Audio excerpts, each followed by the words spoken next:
Olá, alunos, tudo bem?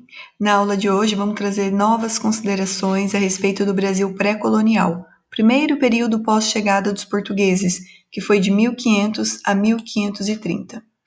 Bom, quando falamos em período colonial, estamos nos referindo à história do Brasil, que acontece pós-chegada de Portugal. Vale lembrar que aqui já existia diversas histórias que eram aí promovidas, né, pelos sujeitos históricos das sociedades indígenas. O Brasil não era terra desabitada e por isso mesmo diversas histórias já existiam aqui no Brasil. Quando ocorre a chegada de Portugal, um novo momento histórico e novos períodos históricos acabam então surgindo. Tudo então começa com a chegada de Portugal, oficialmente no dia 22 de abril de 1500, né? A chegada de Portugal para a gente compreender o processo de colonização. E a chegada de Portugal tem a ver com o período das grandes navegações, aquelas viagens ultramarinas que tinha como objetivo, né, as nações modernas chegarem até as Índias por outras vias marítimas.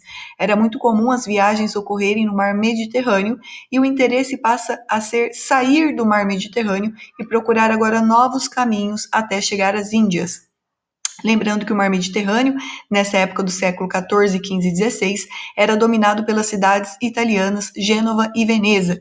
E também nesse momento ali do século XV, temos também a presença dos islâmicos, né, do Império Islâmico em processo de dominação, principalmente ali no Oriente Médio, como também no norte da África. E no caso de Portugal, a chegada de Portugal no litoral brasileiro tem a ver que ele começa a seguir os passos da Espanha, que já tinha chegado no Caribe em 1492. Então era uma questão de tempo para que Portugal também encontrasse novos territórios. Vamos lembrar aí do Tratado de Tordesilhas, que foi um tratado estabelecido entre a coroa de Portugal e a coroa da Espanha. Temos então essa figura aqui histórica, Pedro Álvares Cabral, que foi, na verdade, a sua primeira viagem como comandante, né? A chegada de Portugal em 1500 marca também a primeira viagem como comandante de Pedro Álvares de Cabral. E no primeiro momento, como a gente já viu em aulas passadas, Portugal, a coroa portuguesa, não tem um interesse imediato em colonizar, por dois fatores importantes. Não havia ouro encontrado ali de imediato no litoral brasileiro, e Portugal, nesse momento, enriquecia muito com o comércio com as Índias. Então, Portugal meio que deixa o Brasil sob segundo plano nesse primeiro momento do período pré-colonial. O que ele vai fazer? Apenas posse territorial, a missa celebrada é um desses símbolos de posse territorial, juntamente com a autorização religiosa, e também promover expedições de reconhecimento. Essas expedições de reconhecimento foram importantes para conhecer o clima, a geografia, estabelecer contato com os indígenas e, claro, sem dúvida, se puder, encontrar as famosas pedras preciosas. Então, nessa época, Portugal está lucrando muito com o comércio das Índias e ele acaba deixando o Brasil sob segundo plano, afinal, não tinha encontrado ouro ali de imediato. Quando falamos em Portugal, estamos falando de uma importante coroa do Estado moderno ali para o século XIV e XV, que nesse mapa, como podemos ver, todas essas cores vermelhas retratam aí possessões territoriais que pertenciam à coroa portuguesa.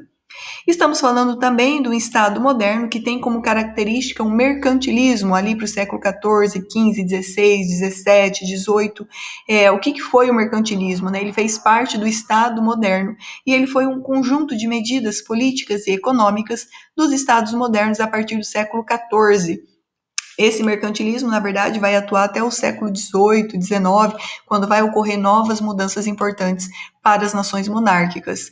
3 características fundamentais do mercantilismo: balança comercial favorável, colonização, metalismo e o pacto colonial. Vamos lembrar aqui que o principal interesse é o enriquecimento dessas nações modernas. Eles não vão ter o interesse em respeitar outra cultura, na questão da sustentabilidade. Essas coisas e esses conceitos não existiam para a época. O que vai existir é um conjunto de medidas políticas, administrativas e econômicas que visavam o enriquecimento do Estado moderno. O que eles pudessem fazer para enriquecer seria considerado uma medida favorável, uma balança comercial favorável, vender mais, comprar menos, colonizar novas terras, certo? Explorar as riquezas naturais das novas terras, certo? Então são características fundamentais do mercantilismo que fez parte aí dos estados modernos a partir do século 14. Lembrando, então, que teremos a presença desse Estado moderno, esse Estado absolutista, que, através do mercantilismo, vai promover o entesouramento de metais preciosos, o fortalecimento do poder real, a colonização, a dominação de novas posses territoriais, expandindo a sua influência, o seu poder, a sua política, e através do protecionismo, do colonialismo, da pirataria, que era muito comum nessa época, e também da balança comercial favorável, vender mais, ter mais posse, ter mais território, dominar metais preciosos, explorar, sempre no sentido de enriquecimento do Estado moderno. Então, essa é a característica de Portugal, que chega no Brasil a partir de 1500. Vale lembrar também que o Brasil não era terra desabitada. Aqui no Brasil nós teremos diversas sociedades indígenas, que atualmente é muito comum a gente falar em sociedade indígena como se fosse uma coisa só, mas vale lembrar que, segundo dados publicados pela FUNAI, a população indígena em 1500 era aproximadamente 3 milhões de habitantes, dividido entre 1.000 povos diferentes. 2.000 estavam estabelecidos no litoral e 1.000 povos indígenas estavam estabelecidos no interior. Cada sociedade indígena com suas características, suas crenças, seus hábitos culturais, tá bom? Os seus idiomas. Teremos um processo histórico muito rico para as sociedades indígenas aqui na história do Brasil. Com seu próprio idioma, sua própria organização social, suas crenças, seus hábitos culturais, promoviam suas guerras, suas rivalidades internas. De uma certa forma, possuíam características incomuns, as formas de sobrevivência, a organização do trabalho e também a questão de não haver o interesse em acumulação de riqueza. Vale lembrar que o conceito de riqueza para as sociedades indígenas é diferente do conceito de riqueza para as sociedades modernas.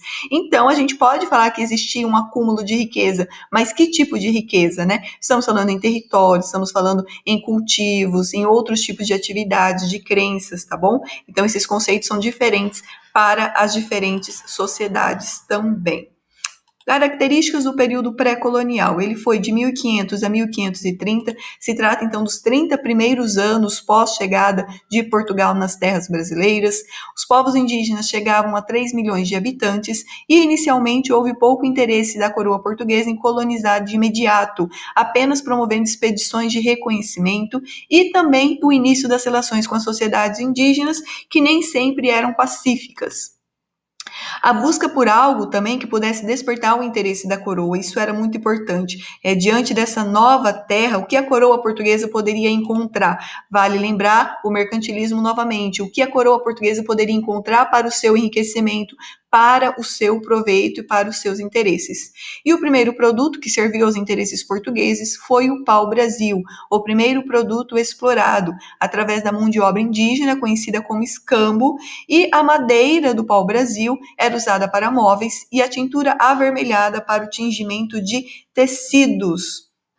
Então, temos um primeiro momento aqui, já trazendo algumas medidas exploratórias. E o primeiro produto a ser explorado pela coroa portuguesa foi a árvore pau-brasil, utilizando aí a mão de obra escrava não, né? A mão de obra indígena, conhecida como escambo, onde, em troca da madeira, os indígenas acabavam recebendo objetos, facas, chapéus, roupas, espelhos. Vemos aí já uma desvantagem dentro dessa relação de trabalho, levando em consideração que estamos falando de uma nação que vai seguir o conceito do mercantilismo, o que ela poderia ganhar com aquela exploração, sempre voltado para a balança comercial favorável. Então, temos o pau-brasil como esse primeiro produto a ser explorado pela coroa portuguesa. Depois do pau-brasil, a gente teve a cana-de-açúcar, o ouro e o café. Esses produtos que ganham destaque, a gente fala em ciclos econômicos, tá bom? Voltando a falar do pau-brasil, a madeira era utilizada para móveis e a tintura avermelhada para o tingimento de tecidos. O pau-brasil, essa árvore importante, estava concentrada principalmente na Mata Atlântica. E já nessa época da retirada da árvore, ali em 1500 a 1530, foi de forma desenfreada, colocando a árvore em extinção desde aquela época. Além da retirada da árvore, temos também as construções de feitorias no litoral, para facilitar o armazém, né, o guardar a madeira retirada e também para facilitar o envio da madeira para a Europa. Então, falamos em ciclos econômicos, né? São períodos da história onde um determinado produto ganha mais destaque que outros. Obviamente que há outras atividades acontecendo no período pré-colonial mesmo, né? Como pecuária, algumas atividades agrícolas, né? Estamos falando de forma inicial, porque é um período pré-colonial, tudo bem? Mas o produto que ganha destaque no projeto de exploração e de exportação, a gente acaba falando em ciclos. Então, tivemos o ciclo do pau-brasil, do açúcar, do ouro, da borracha e do café. Começa tudo lá no século XVI e vai aí sofrendo mudanças no decorrer do tempo. O ciclo do açúcar foi no século XVII e XVIII, o ciclo do ouro precisamente no século XVIII, o ciclo da borracha no século XIX e o ciclo do café também no século XIX. A partir do século XIX, a gente tem aí outros produtos de interesses, até mesmo porque a gente vai começar o processo de independência, o período imperial e logo depois é o período da república também. Lembrando do mercantilismo, que eram medidas voltadas aos interesses da metrópole, e, de uma certa forma, quando a gente olha esses ciclos econômicos se movimentando pela história do Brasil, a gente acaba vendo também que foi um período de impulsionamento para o povoamento, expansão territorial, fundação de vilas e cidades. Isso, de alguma forma, movimentou o Brasil, tanto no período pré-colonial como no período colonial. A exploração do pau-brasil aconteceu na Mata Atlântica, no litoral. Já o ciclo do açúcar aconteceu no Nordeste, então é um outro povoamento, novas fundações de vilas, de cidade. O ciclo do ouro se concentrou mais na região de Minas Gerais, então levou uma nova administração para esse local e assim para outras regiões também. Então isso de alguma forma impulsiona o movimento, né, o povoamento ali no processo tanto pré-colonial como colonial também. Então, novamente, né, pau-brasil, através do escambo como mão de obra indígena, a cana-de-açúcar já com trabalho de africanos que foram trazidos como escravos, o ouro também, tanto trabalho escravo como indígenas, e também vai ter a participação do trabalho livre, e o café com o trabalho predominantemente o trabalho da escravidão. Então, a partir do período colonial, a gente vai estar trazendo também o sistema escravocrata para a sociedade do Brasil colonial. Mas se concentrando aqui no Brasil pré-colonial, estamos nos voltando principalmente a essa primeira fase, onde Portugal não tem muito interesse em colonizar, mas encontra um produto muito importante, que foi o produto do pau-brasil, onde a madeira era utilizada para móveis e a tintura para o tingimento de tecidos. Então, a madeira é importante para o primeiro momento do período pré-colonial.